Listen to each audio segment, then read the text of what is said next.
So let me introduce Roxy. Roxy is going to talk to us about fear, and on the trail, we're going to go a little bit into like what that is, how to kind of legitimize like what is actual trail things you need to be worried about fear-wise, and then what's a mental block. And then she's going to pop us into a breathing exercise, which I'm super excited to go over since I love learning that stuff and how to apply it even in my life as well. Roxy, can you tell us a little bit more about you, your background, and why this is kind of a passion for you? Yeah.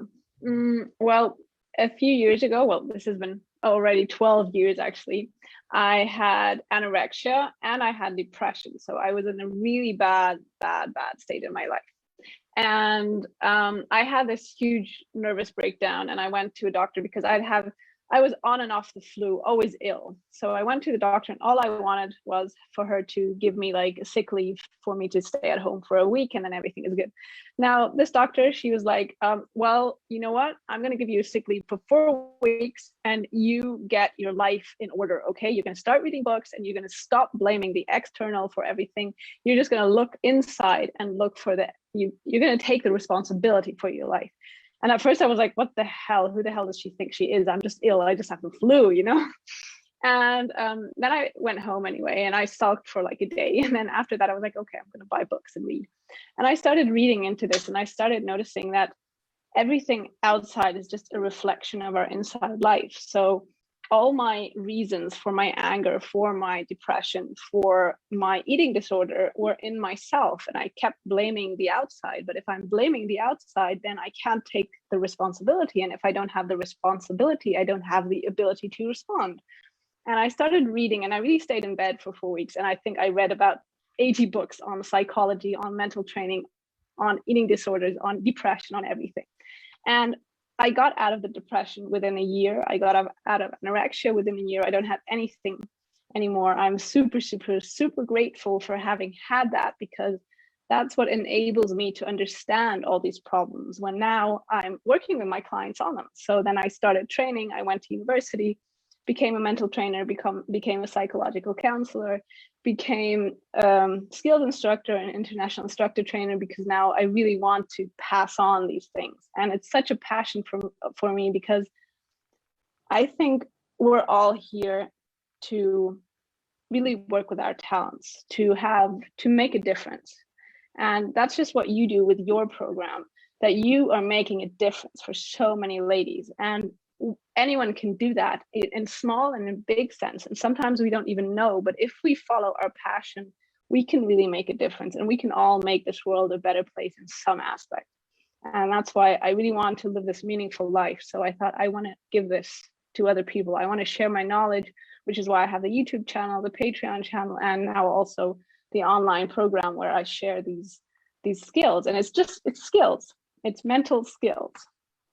Yeah, that's so true. Well, thank you for sharing that. Having anorexia, having depression, like those are hard things to bust a move through and deal with and face, and to, I guess, input and put out of your life within that. And I know there's a lot of but I'm so grateful for it. And that is the thing. Anything that happens to us is such a gift. And if I wouldn't have had that, I wouldn't be here, and I couldn't help other people. And that's every person that calls me and says, hey, you've changed my life. You've made such a difference. For me, is the biggest gift. And every time I hear that, it's like, I'm so grateful I had that. So there hasn't been a single day where I blamed like anyone for having that. I was now in retrospect, it is such a gift. And I think anything we have in life, anything we experience can be this way. It's just nothing has a meaning except for the meaning we give it. So if something bad happens to you, it's not bad until you call it bad. And that's the amazing thing that I learned from this. Oh, it's certainly true. I was talking to my husband just as an aside just last night, because with being pregnant, having the appendectomy and like just the recovery of that, it's been a hell of a month or so. But he was talking to me, said he was proud of me for how I've handled it. And a bunch of people have talked to him, they're like, it must have been so scary for you. Like, I don't think it was that scary per se. Like, it was just something I was gonna have to deal with and like move forward with, and really kind of sucked at the time. but I think it's because I've had some other struggles before that have really tested my will, tested my like look at what a future can be and that hope. And I know that that's something that you look at too within it, of like, all right, I know I'm going to get past this, and this is my next step forward. Totally. And yeah, and that's the same with trail obstacles or fear on trails. It's exactly the same, because you can blame the trail and say, this is a stupid stone. Why is it there? Why is the rock that shape? And you can start getting angry, or you can start to question, hey, what is it that is making me angry? What can I do about it? How can I take the responsibility to be able to respond and to be able to grow? And that's what I think is so amazing, that everything links, like trail obstacles with life obstacles, and how we can conquer both. Yeah, they come together so much. So before we hop into kind of like what trail fear is, Roxy does have a course. It's called Courage and Confidence Booster. We're going to talk a little bit more about that towards the end, but just know that she has this, and she has given me access to it. It's an amazing program, y'all. And what she has in there for helping you to navigate some of these things, it's definitely something that if this talk resonates with you a little bit, that it might be a next step for you, because obviously we can't talk about everything that goes in with this. It's a huge subject in just a little short snippet, but it might be a good next step for you. So Roxy, with that said, what is trail fear? Let's kind of give a little definition of that and kind of give some examples of what people might be going through with some of this. Well, generally, fear is just our body's response to when our brain perceives danger. And the interesting thing about this is that our brain cannot differentiate between perceived danger and an actual threat. So you might be feeling danger out of different, or perceiving danger out of different reasons. And I do want to talk about legitimate fear and a mental block, because a lot of people come to me and say, hey, I have a mental block, please coach me in mental training. And we find out that it's actually a legitimate fear. And a grounded fear or a legitimate fear is your body reacting to something because your brain is perceiving something like unknowns. If your brain doesn't really know what it can expect, then our body is often smarter than our brain. And that is something that I have a lot of times with athletes when I'm coaching them, that they have a legitimate fear, but they think it's a mental block. And I have a small exercise for that, so everyone can really tap into themselves and find out, is it a mental block or is it a legitimate fear? And maybe we can do that in a second. Yeah, I like that. Can we pop into that right now? Sure, why not? Okay, I'd like everyone to choose a situation on the trail that they feel fearful about or they get nervous about. And ideally, this should be a really specific situation. So nothing kind of vague, but you really want to have a specific situation. So I don't know if maybe if people who are watching, if they want to just write in a comment if they found something, because as soon as you have a situation, then we can move on. Looks like Christina has one. She is doing a race this weekend. She says it will likely be muddy. So guess, Christina, which part of that trail are you most fearful about? And then Cecilia, you said that this holds you back a lot of times. What's one section of trail that you might be looking at, or one specific obstacle that you can like visually picture you going down on the trail and like being almost above it potentially, right, Roxy? Mm-hmm. Exactly. Okay, so let's kind of let's start. So I hope everyone has a trail situation, something really specific. And I think this is going to be easier if you close your eyes. So you can just close your eyes and imagine you are in this trail situation. So you're actually about to ride this section. And now you're going to imagine yourself, you're riding the section, and with anything you usually feel. So if you feel fearful, and if you stop, and you can just imagine it the way you are behaving right now. And then I want you to answer the following questions. So really be honest about the answer of these questions. Which line are you taking? So where is your front and where is your rear tire? Just answer this question for you. And where are you braking and where are you not braking? Which technique are you performing when? So do you really know what your body needs to perform when and where and how? Do you have a plan B? So if something doesn't go as planned, do you have a plan B or even a plan C? Are you 100% in control? And do you really know what to do in every second? And where are you looking? So which line are your eyes following?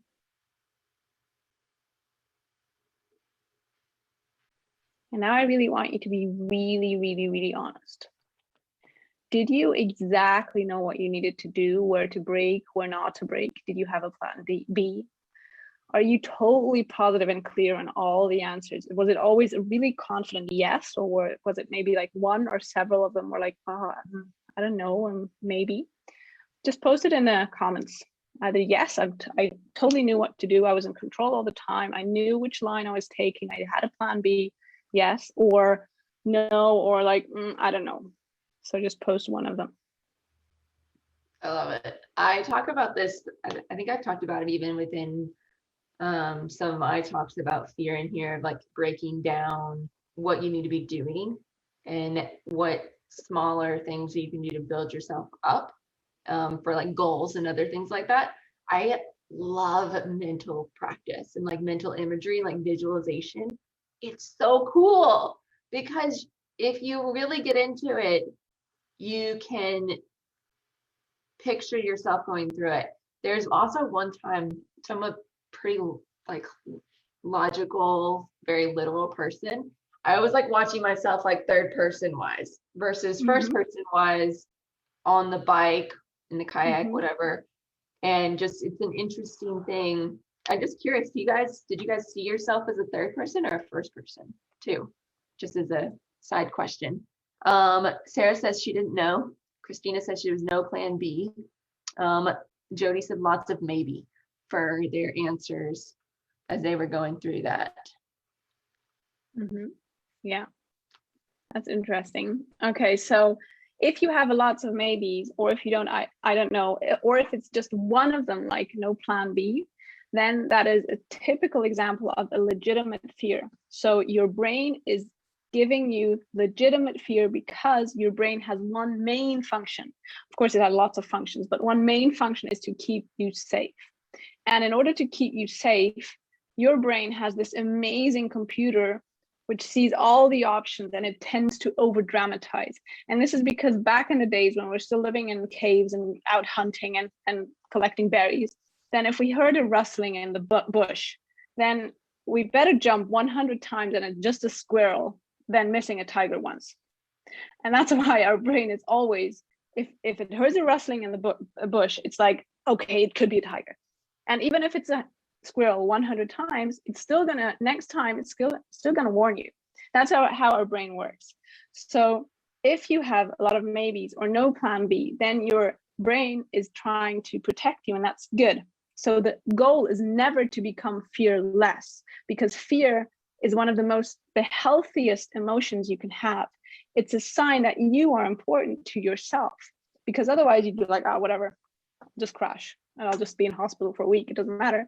But you're important to yourself, so it's actually good. And that's the first thing we really need to acknowledge, that, okay, fear is nothing I want to get rid of. It's actually something protecting myself, so it's good. And of course, mental training, and that's what I do with my athletes, can help you to still soothe your nervous system, because I want to go into that in a little while too, because what it actually does with us.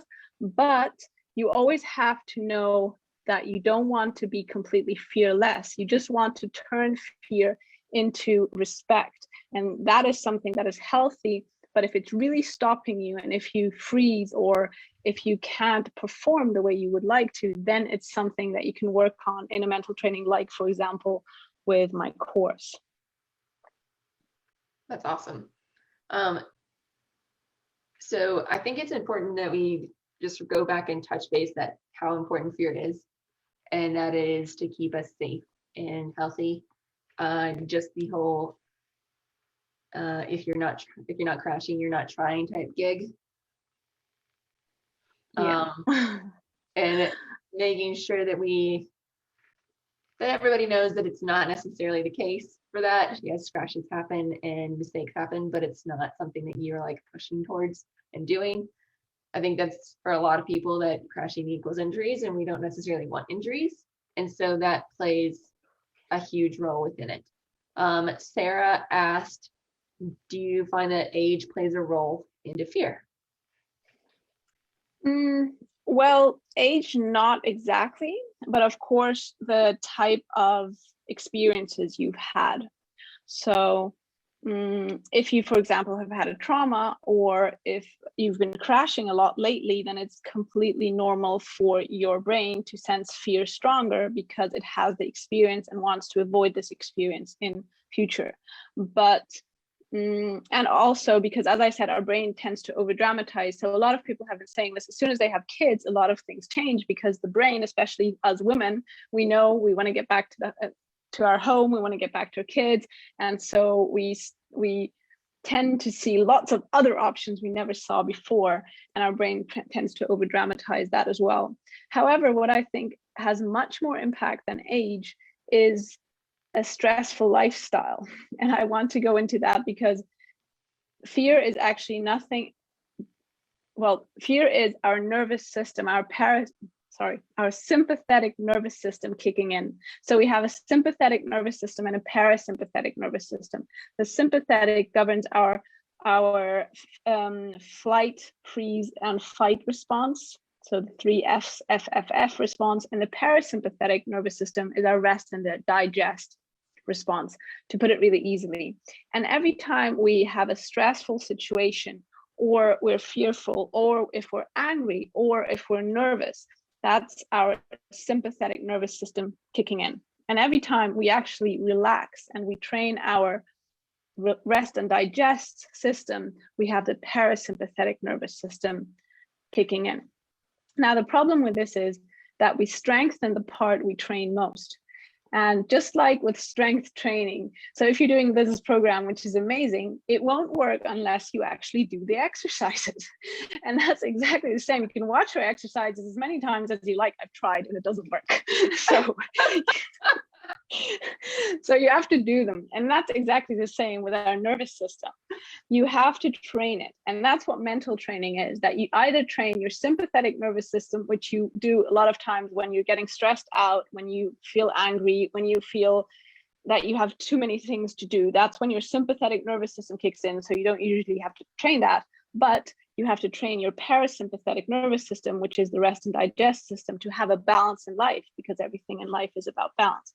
And if you have a very stressful life, then you tend to feel fear much faster, because, as I said, we strengthen the part we train the most. So if you've been training your sympathetic, your stress response a lot, and this doesn't really matter on age, but it's usually if you have a very stressful job, then those are also the people who get fearful on the trail.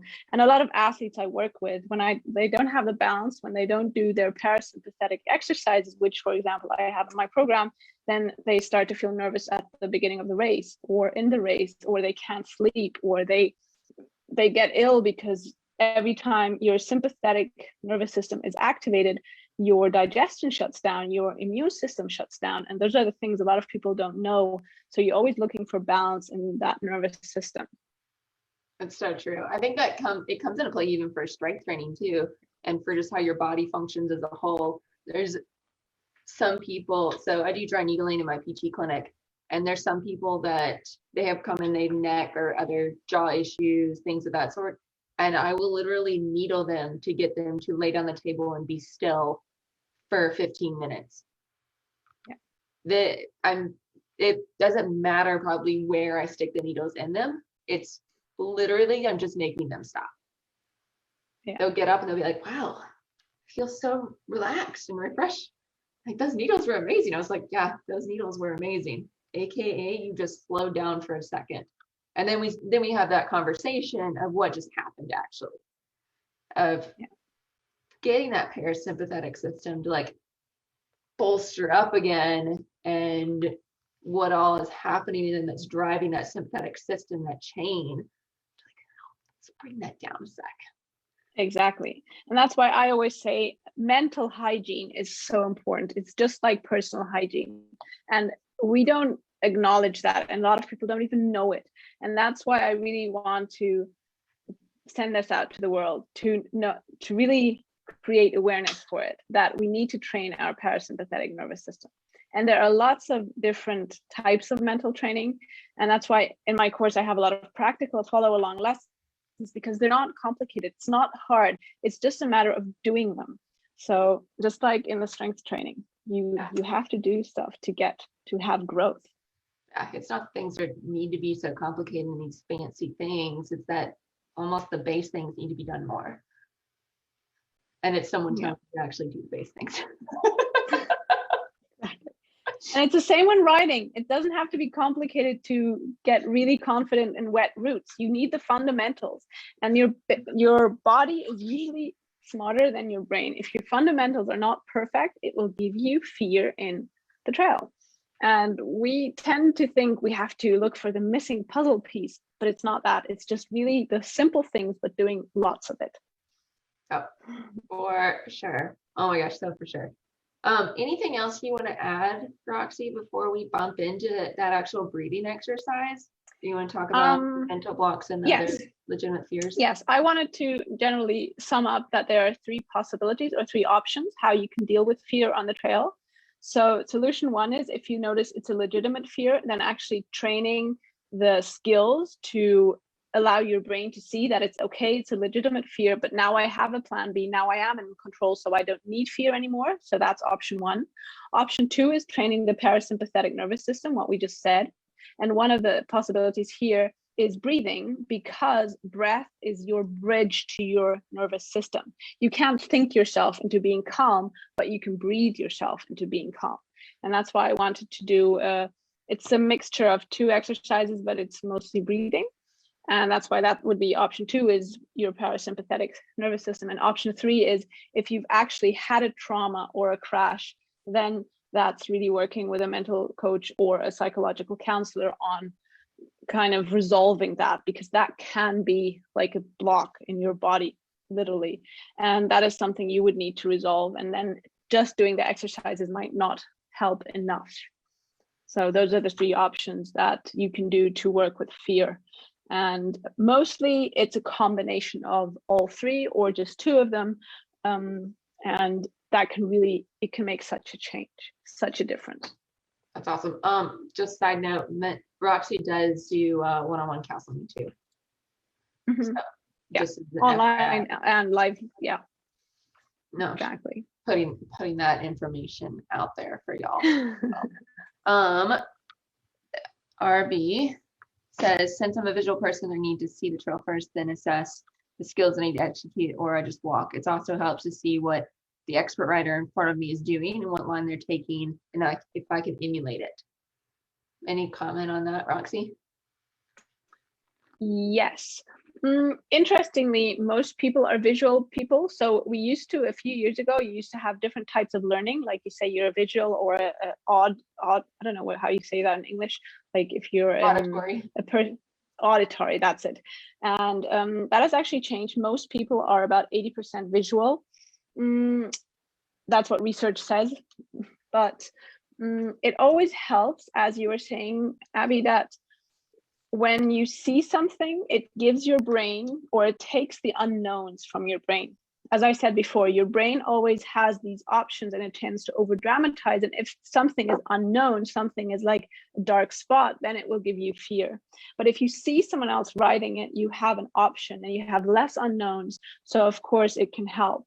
And especially, as you were saying also before, Liz, visualizing it then is super, super important, because your brain often cannot tell between stuff that has happened and stuff that you're visualizing, because the same neurons and neuronal pathways, I think it's called in English, is it? the same pathways are working in that moment. So it helps to visualize it as well. And that's nothing else than mental training. That is one option for mental training. So yes, it helps. If you see, one thing you have to be careful about though, if you're saying, I'd also see what the expert writer in front of me is doing, it can help if you know you have the same skills. It can be really dangerous if they have skills you don't. For example, if I'm riding behind my boyfriend, I know he can basically pull a bunny hop anywhere, and I'm good at bunny hopping, but I need a specific speed, and I can't hop the same distance as he can. So he can ride completely slow. He bunny hops a huge hole, and if I do that, I would literally go with my nose in the hole and go over the handlebars. So even if it helps me to see it and go, yay, way to go, I could not copy him. So that's something we always have to be careful about, of course. For sure. Sweet. So those are those 3 different types. I like that you broke it back down again about what things can, to like look at to see what can be your solutions for that. Do you need to work on your stress? Is it actually you need to work on your skills, or have you had trauma in your life either on the trail or not, and do you need to work through and process some of that and build yourself back up from it? Sweet. Yeah. You ready to hop into that breathing exercise? Yeah. In order for you to really feel it, I'd like for everyone to choose a stressful situation. This doesn't have to be on the bike. It can be something that either annoys you or frustrates you or makes you angry or makes you fearful, but it has to be a situation that you know you actually have the skills for it. So it's not a trail situation where you're now trying to reduce the fear, but actually it's a legitimate fear. So it's something that, you know, for example, someone said something to me and I'm frustrated about it. I know I shouldn't be, but I still am. Something like that. Or I have a talk tomorrow. I know I'm prepared, but I'm nervous about it.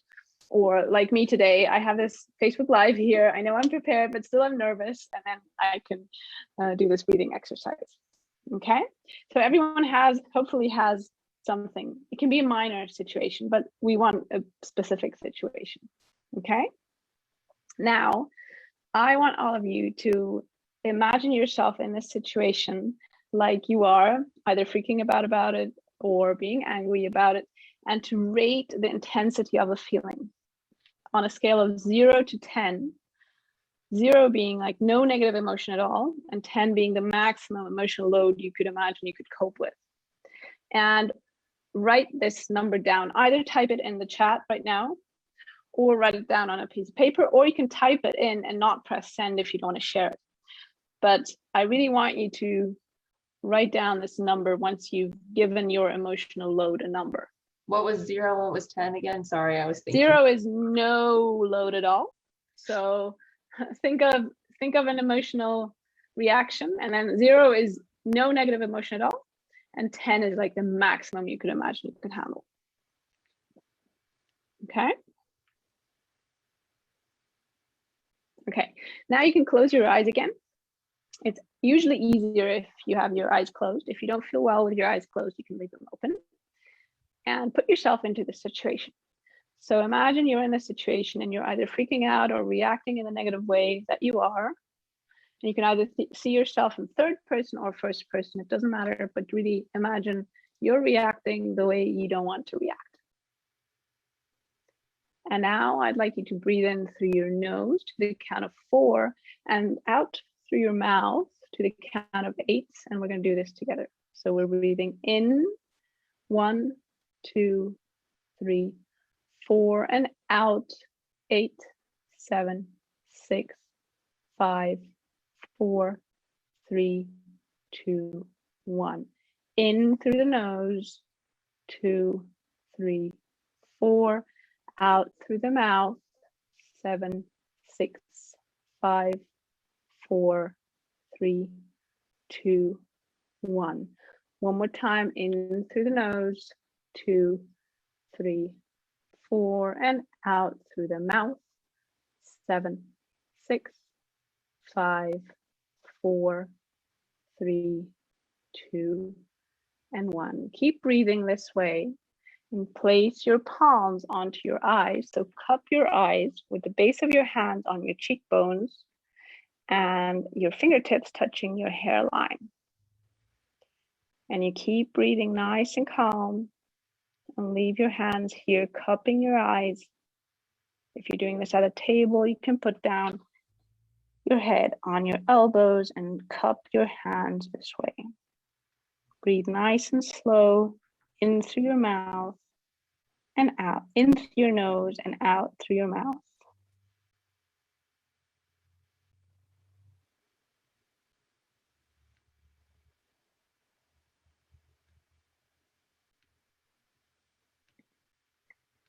Now you want to bring the fingertips together on the center of your forehead and your thumbs resting on your temples.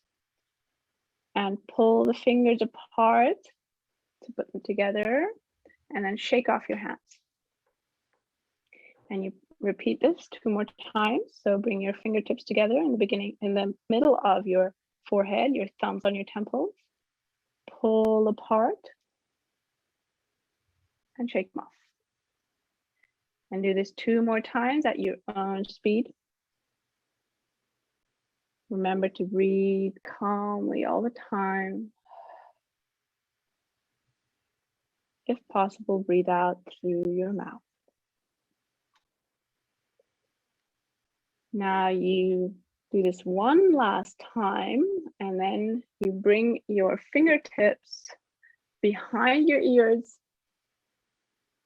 Bring them down to your neck and let them rest in your neck, and just let your hands hang there. And take one last breath in through your nose.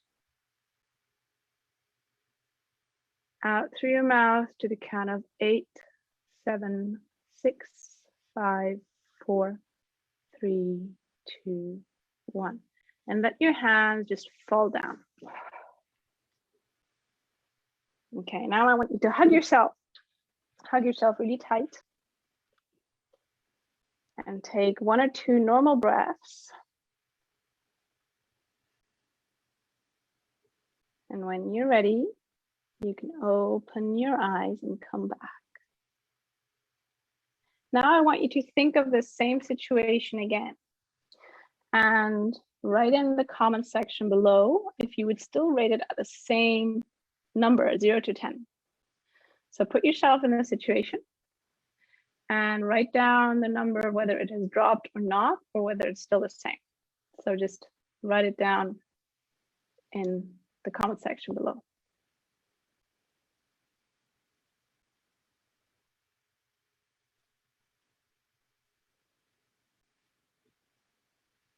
I think that worked a lot on just calming our body, working into that parasympathetic system.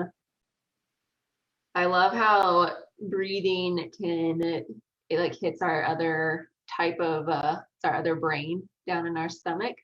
Lots of ladies are getting much lower numbers down there. Whoop, whoop. Proud of y'all. Christina's still the same. That's interesting. I have a lot of dropped. I have one the same.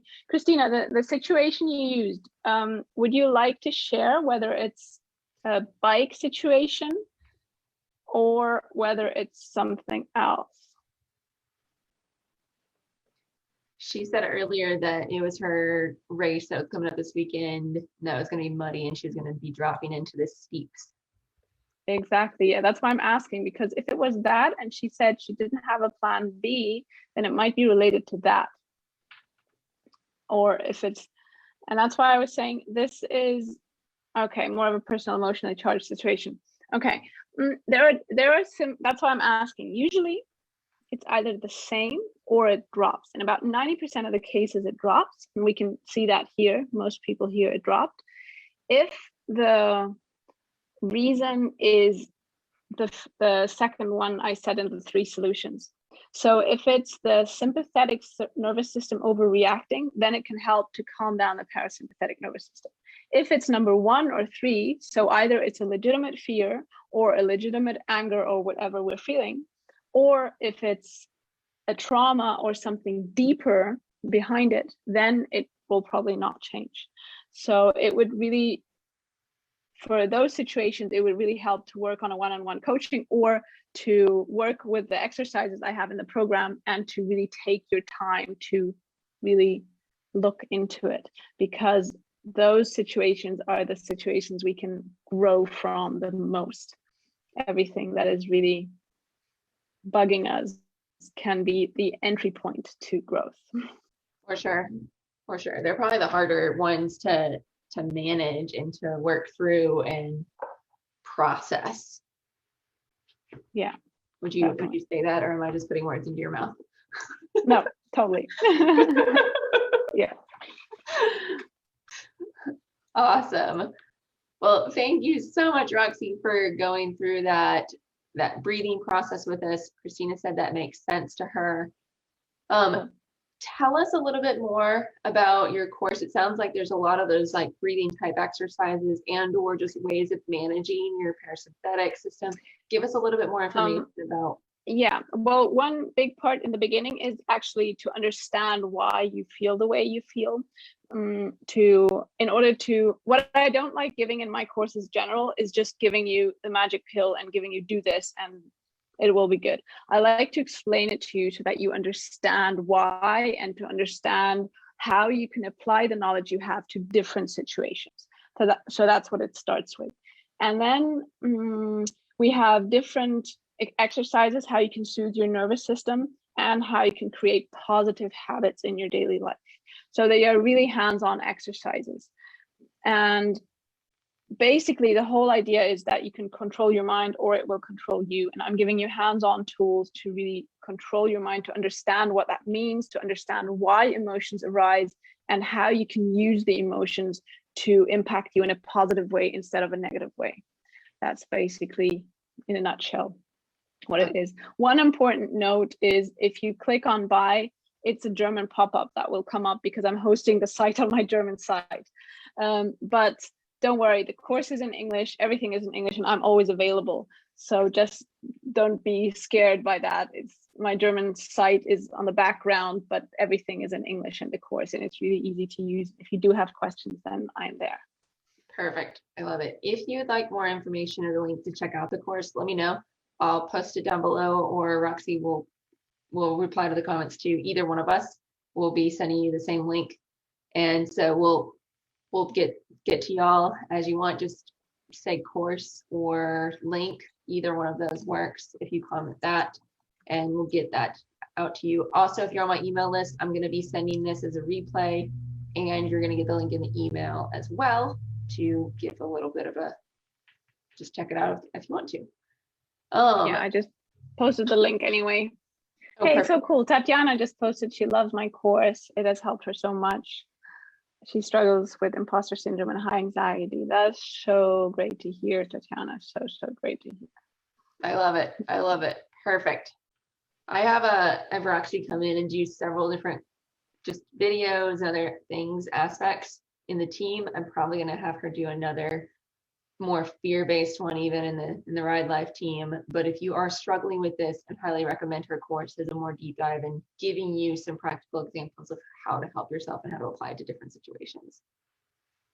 Yeah, because that is something that everyone seems to notice how important it is, but there's so many hands-on tips about this. And that's why I really wanted to put this course out there, because if I would have known these things 10 years ago, my life would have been so different.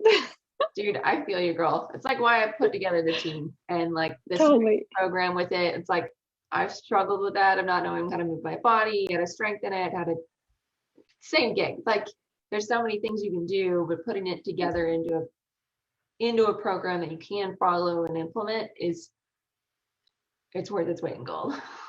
Definitely, and your program is so amazing. So thank you so much for it. Thank you for your program, because it's an area I don't know a ton about, and it's great to have a place to send to people too, for sure. All right, ladies, thank you so much for being a part of this Facebook Live. This is going to be a podcast. If you're listening on the podcast, thank you for listening. If you're watching on YouTube, same thing. Thank you for watching here. Check out Roxy. She is Ride and Inspire on Instagram or YouTube? YouTube. And then how else can they follow you, Roxy? On Instagram, I'm RoxyBike_Mallorca, and I have a Patreon channel too, where I upload podcasts and troubleshooter tutorials also. Perfect. I love it. Awesome. Have a wonderful day, y'all. And if you're on the team, I will see you later on tonight. Bye, y'all. Thank